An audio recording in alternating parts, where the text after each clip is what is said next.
ننګرهار کې د پاکستاني پوځ هوایي برید او د نجیب ننګیال لخوا د پټ رازونو ښکاره کېدل.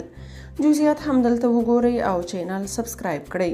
افغانستان کې د پاکستاني طالبانو تحریک پر مرکزونو د برید په اړه د پاکستان د حکومت له خبرداري وروسته ننګرهار ولایت کې سرچینې پر ځینو هدفونو د بمبارۍ خبر ورکوي. ننګرهار کې سرچینو پنجشنبه سهار د مرغومي پر 15 وویل پاکستاني جنگي الوتکو د دغه ولایت د ګوشتي ولسوالۍ په اړوند سلاله سیمه کې پر ځینو هدفونو بمبار کړی دی. ځایي خلکو هم په یاده سیمه کې د الوتکو غږونه اوریدلي. د پاکستان حکومت او طالبانو تر اوسه په دې اړه په رسمي ډول خپل نظرونه نه دي وړاندې کړي. نجیب ننګیال لیکلي په ګوشتې د پاکستان ډرون برید خواشینونکی او د افغانستان په ارضي تمامیت ښکاره تیری دی. په دې اړه مو 3 ورځې د مخه پیشبیني کړې وه. دا بریدونه ډیریدای شي او د افغانستان ښاري سیمو ته سرایت کولی شي.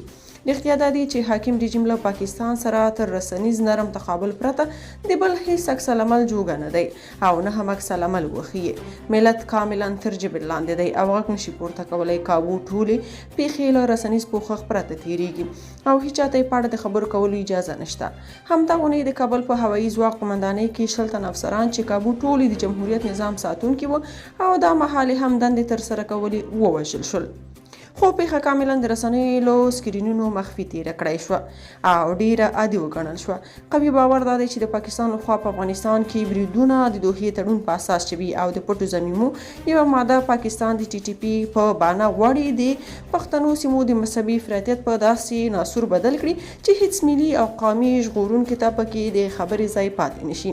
وخت به یې ثابته کړي چې دا هر څه دي.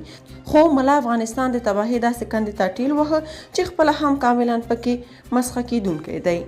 که تاسو په دې اړه څه نظر لرئ په کومنټ کې شریک او چینل سبسکرایب کړئ.